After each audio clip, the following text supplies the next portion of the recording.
بسم اللہ الرحمن الرحیم۔ آج اسلام آباد ہائی کورٹ کے قابل قدر جج سردار اعجاز صاحب کی عدالت میں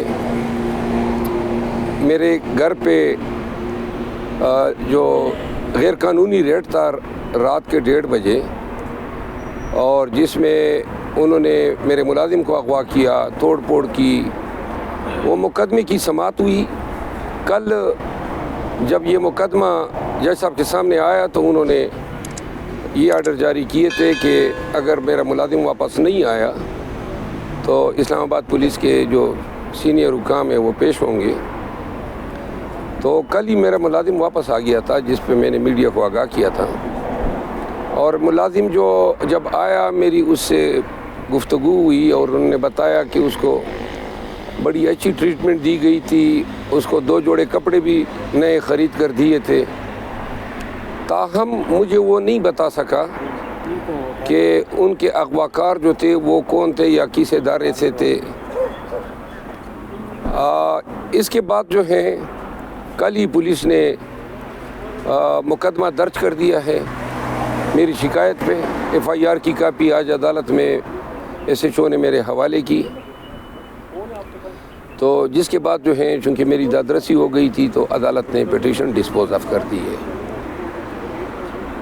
یہ آج کے مقدمے کا احوال ہے، اگر کوئی سوال جواب ہے۔ اچھا مروت صاحب، آپ نے ایک ایجنسی کے اوپر الزام لگایا تھا کہ میرے گھر میں جو گھسے ہیں وہ ایجنسیز کے لوگ تھے، تو وہ کون سی ایجنسیز ہیں؟ آپ نے کو پتہ کروایا ایجنسیز کے لوگ تھے ہی کہ یا کوئی اور لوگ تھے؟ میرے گھر میں جو گھسنے والے تھے وہ تقریباً 2 درجن کے لوگ تھے، اور سب نے ماسک پہنے ہوئے تھے اور چہرے پہ ماسک تھے، حتیٰ کہ انہوں نے بال تک چھپائے ہوئے تھے۔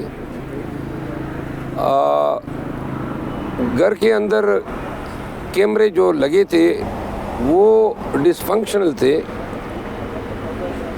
جس کے بعد جو ہے ہمارے شکوک مختلف سمتوں میں گئے، اپنے تئیں ہم نے پتہ کیا۔ جہاں تک اس الزام کا تعلق ہے،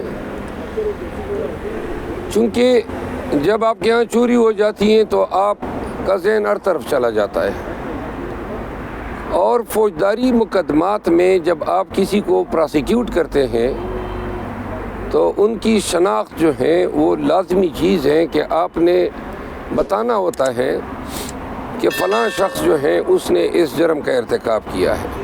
اچھا شیر افضل مروت صاحب، یہ بتائیے گا کہ کچھ خبریں ہیں کہ سنی اتحاد کونسل کو بیرسٹر گوہر نے، علی امین گنڈا پور نے اور بھی کافی لوگ ہیں جنہوں نے جوائن کرنے سے انکار کر دیا۔ اس حوالے سے کیا کہیں گے آپ؟ جی، اس سوال کا جواب آتا رہے گی، لیکن میں پہلے آپ کے سوال کا جواب دے دیتا ہوں۔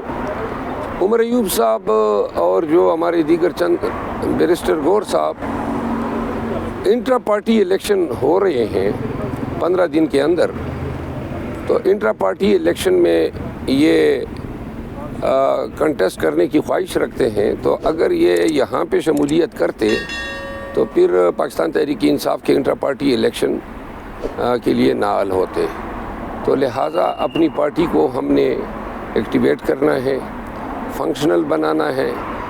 جو کمی بیشیاں جن کا الزام لگا سپریم کورٹ میں ہم پہ اور جس کی وجہ سے بیٹ کا نشان لیا گیا، اب انشاءاللہ ابھی جو الیکشن ہو رہے ہیں اس میں پوری کریں گے۔ اور تمام PTI کے ورکرز کو میں کہنا چاہتا ہوں کہ اس دفعہ ہم الیکشن میں حصہ بھی لیں گے، اور آپ سب تیاری کریں، رابطہ ایپ کے ذریعے اپنی ممبرشپ کریں، اپنی مرضی کی قیادت جو ہے وہ آپ منتخب کریں۔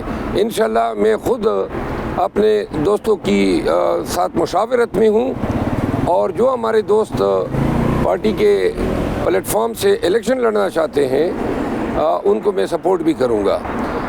جہاں تک اداروں کی بات کی، آج کل کے حالات میں اور بالخصوص الیکشن ہونے کے بعد یہ نیریٹو جو ہے ڈیولپ کیا جا رہا ہے کہ پاکستان تحریک انصاف سے جو سیٹیں چینی گئی ہیں اس میں اسٹیبلشمنٹ کا کہیں کوئی کردار ہے۔ ایک بات تو یہ واضح کروں کہ فوج اور اسٹیبلشمنٹ کو دو علیحدہ انٹیٹیز جو ہیں تصور کیا جانا چاہیے، کیونکہ 6 لاکھ کی فوج جو ہے اس میں کپتان، میجر، کرنیل، بریگیڈیئر، یہ وہ لوگ ہیں جو کہ بارڈر پہ ڈیوٹیاں کرتے ہیں، دہشت گردی کے خلاف جو ہیں اپنی جانوں کا نذرانہ دیتے ہیں۔ اور جو لوگ سوشل میڈیا پہ پاکستان تحریک انصاف کو فوج کے حوالے سے نفرت بڑھانے کے لیے استعمال کرنے کی کوشش کرتے ہیں، ان کو میں یہ بتا دوں کہ خان نے بار بار یہ کہا ہے کہ فوج کے ساتھ پاکستان تحریک انصاف کی کبھی بھی کوئی نظریاتی یا کوئی کسی معاملے پہ اختلاف نہیں ہو سکتا ہے۔ اور ہم نے اپنے کنونشن میں بھی شہدائے پاک فوج کو خراج تحسین پیش کیا، یہ بھی ہمیں ادراک ہے۔ مثال دیتا ہوں، یوکرین کی فوج نہیں تھی، 2 گھنٹوں میں USSR نے اس پورے ملک کو ٹیک اوور کیا، اور ایران نے جب یہاں پہ ہمارے خلاف میزائل داغا، یہ آپ کی فوج ہی تھی جن کی جوابی کارروائی نے ایران کا منہ بند کر دیا۔ آپ کے ہمارے بھارت کی طرف بارڈر پہ وہ بھی دشمن منہ کھولے بیٹھے ہیں۔ افغانستان کے ساتھ آپ دیکھ لیں، پھر دہشت گردی کی جنگ دیکھ لیں، بہت ساری چیزوں میں ہمارا انحصار فوج پہ ہے، اور ملک کی سالمیت اور ملک کی بقا کے لیے ایک ضمانت کی حیثیت رکھتے ہیں۔ تو لہٰذا یہ چیز لوگ ذہن سے نکال دیں کہ فوج یا فوج سے وابستہ جو فورسز کام کر رہی ہیں ان کے حوالے سے ہم کوئی منافرت پھیلانے کی کوشش کریں گے۔ دوسری بات یہ ہے کہ سیاست میں آج جو ہمیں ہماری سیٹ چینے جا رہے ہیں، سامنے تو یہ نظر آ رہا ہے کہ الیکشن کمیشن اس میں ملوث ہے، ریٹرننگ آفیسر ملوث ہے۔ اب جنہوں نے یہ کام کیا ہم ان پہ دعوے داری کریں یا ہم فوج پہ دعوے داری کریں؟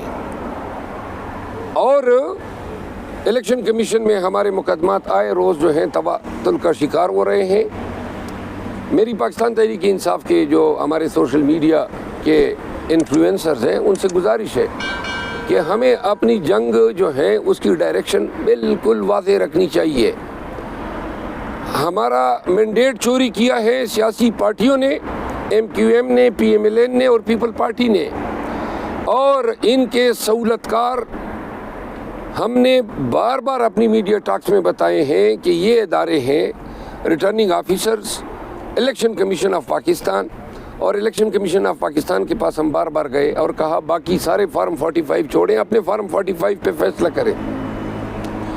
تو لہٰذا ہماری جنگ جو ہے وہ پارلیمان کے اندر بھی رہے گی، پارلیمان سے باہر بھی رہے گی، جب تک ہمیں اپنا مینڈیٹ نہیں ملتا ہے انشاءاللہ یہ بھی چین سے حکومت نہیں کر پائیں گے۔ سر کیا آپ وفاق اور پنجاب میں حکومت بنانے جا رہے ہیں؟ نمبر گیمز پوری ہیں آپ کے ساتھ؟ نہیں، ہم تو دیکھیں نمبر گیم تو آپ دیکھ رہے ہیں کہ جو ہمارے نمبر ہیں وہ تو انہوں نے چوری کیے ہیں، اور 2 دن کل نہیں پرسوں انہوں نے کہا جی کہ ہمارے سارے بندر بانٹ ان کی ہو گئی ہے، فلاں جو ہے وہ صدر ہوگا، فلاں چیئرمین سینٹ ہوگا، فلاں اسپیکر ہوگا، فلاں گورنر ہوں گے۔ ان کی ساری سیاست پیپل پارٹی اور نون کی، MQM کا تو نام ہی نہ لے کیونکہ وہ پارٹی تو عملاً مفقود ختم ہو چکی ہے، 1 سیٹ نہیں جیتی ہے۔ تو لہٰذا ان 2 پارٹیوں کی سیاست جو ہے وہ حکومت پہ قبضہ کرنا، پھر حکومت میں ہوتے ہوئے عوام کا جو پیسہ ہے، پاکستان کا جو پیسہ ہے وہ چوری کر کے باہر لے جانا ہے، یہ ان کی حکومت ہے۔ اور ابھی بھی 6 مہینے کے اندر قوم کو نظر آئے گا کہ یہ لوگ کس لیے یہ چوری کر کے حکومت میں آئے ہیں۔ شکریہ۔ Thank you.